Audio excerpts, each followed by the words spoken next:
Welcome to the absolute beating heart of Paris. If you look at a map of the city, everything radiates from this single point. You're standing in Châtelet Les Halles.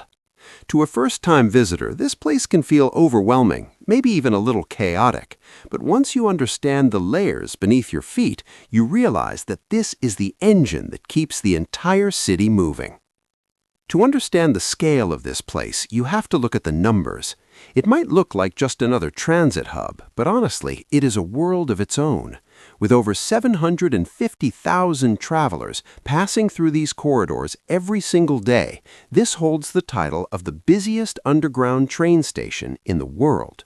Imagine the stories crossing paths here every morning, people rushing to work, students heading to university, and tourists looking for the Louvre. It is a constant flowing river of humanity. Think of this place as the master key to the region. You have the RER A, the Red Line, which is your direct link to Disneyland Paris in the east and the business district in the west. Then you have the RER B, the Blue Line, which connects both Charles de Gaulle and Orly airports to the city center. If you ever feel lost in Paris, just look for a sign pointing here. Once you're at Châtelet, you can get anywhere. But what makes this place truly unique is its design. It's not built like a skyscraper reaching for the clouds. It's an inverted pyramid digging deep into the earth. The massive yellowish roof above us is called La Canopée. It's made of 18,000 glass scales, designed to mimic the leaves of a tree, filtering the light and protecting the square from rain. But the real city is beneath us. As you descend the escalators, you travel down through 4 different levels.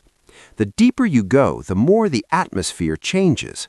Level -1 and 2 are shopper's paradise, but by the time you reach level -3, you find one of the largest cinemas in Europe, and surprisingly, an Olympic-sized swimming pool hidden right here under the streets.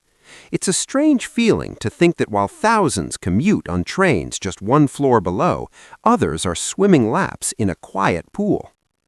If you visit during the holidays, this underground world transforms. The harsh station lights are softened by decorations, and standing in the center of the forum is a massive Christmas tree stretching toward the glass ceiling. It's a beautiful contrast, the frantic energy of commuters mixed with the warm sparkle of the holidays. However, to truly understand the soul of this neighborhood, you have to leave the underground bubble. The moment you step onto the street, the energy shifts instantly. The pedestrian streets surrounding the station, like Rue Saint-Denis, are the capital of Paris street culture. The narrow cobblestone lanes are lined with sneaker shops, vintage thrift stores, and neon signs. It's loud, fast, and unapologetically young, the perfect place to grab a coffee and watch the city breathe. But amidst this modern chaos, look up and you're struck with the weight of history.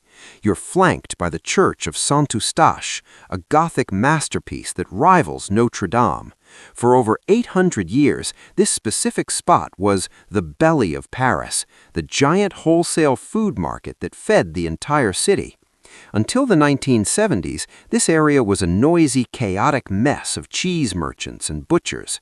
When the market moved out, they left a giant hole that eventually became the underground city we stand in today.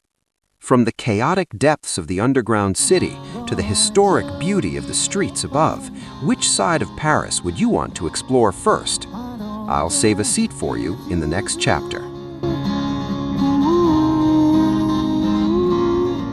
Was in the sky, full of stars.